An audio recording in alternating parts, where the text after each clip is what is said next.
Hello mga boss, na-repair naman tayo ng kotse mga boss. So panel yung bangga niya.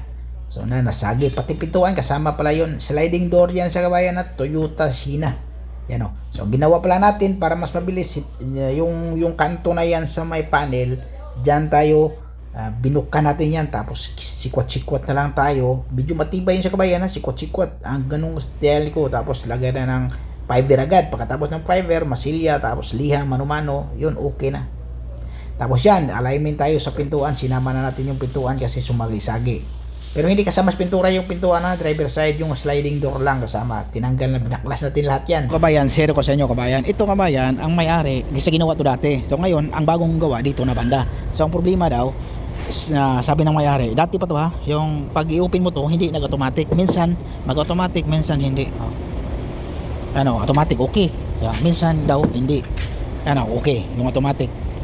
Kasi ang nangyari kabayan, ito kasi yung lock kasi dyan, may lock kasi yan yung kabayan eh. Tapos hindi naayos paglagay, baka yun ang dahilan. Tapos yung isang dahilan ha, pakita ko sa inyo para makita mo. Pero hindi makita yung kabayan kasi cover to eh. Ito yung cover doon. Ito, pakita ko sa inyo ha. Itong titi-titi na to. Yan, yung medyo titi-titi na yan, nasa baba. Kita nyo, nasa baba dito, hindi pumasok siya dito, may gauge yan eh, automatic pasok yan. Tapos ito, so bali ito medyo nagtabingi siya. Tapos pangalawang reason na okay na yung automatic, walang problema.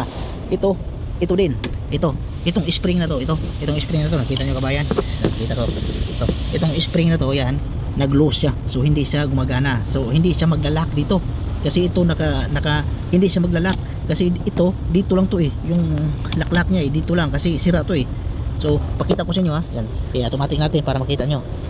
Yan ha. At yan o. Diba nakangangayan. Tapos ipasara. Pagbuksan natin. Ayan, lock na yan. Buksan natin. Yan. Hindi nagkaganyan. Dito lang banda. Kaya hindi siya papasok. Ayan o. Ayan, lock na yan siya. Okay na yan siya kabayan.